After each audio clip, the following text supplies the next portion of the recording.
Le prophète David. À l'opposé de Saul, David, dont le nom signifie « bien-aimé », fut un roi dont le cœur était bien disposé à obéir à Dieu, et il fut un serviteur selon le cœur de Dieu. David a eu une carrière de prophète et de roi d'Israël, ses prophéties étant bien connues dans les psaumes dits messianiques, tels que le psaume 2 ou 22, où l'on retrouve des prophéties surprenantes écrites 1000 ans avant la première venue du Messie en référence à la croix du Christ de Dieu.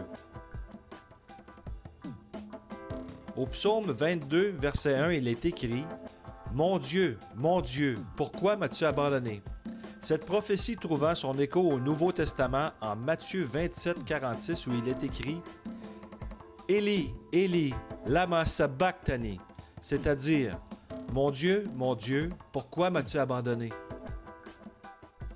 Dans ce même psaume, nous retrouvons des allusions concernant ceux qui, des siècles plus tard, se moqueront de Jésus-Christ à la croix et même des paroles que ceux-ci prononceront afin que Jésus-Christ se sauve lui-même de sa croix. Il est même question de la façon dont le Messie sera mis à mort. Dans le même psaume, au verset 16, il est écrit « Car des chiens m'ont environné, une assemblée de méchants m'a entouré, ils ont percé mes mains et mes pieds. » Et même de ce qui adviendra des vêtements du Messie par ceux qui l'auront tué. Au psaume 22, 18, il est écrit « Ils partagent entre eux mes vêtements et sur ma robe, ils jettent le sort. »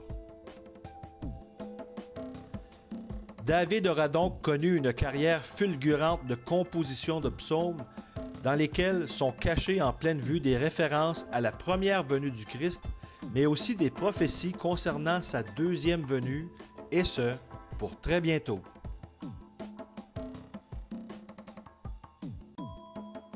Le bien-aimé de Dieu aura donc gardé une place spéciale dans le cœur du Très-Haut, et c'est par sa lignée que 1000 ans plus tard, le Messie viendra marcher les plages de Galilée pour sauver l'humanité.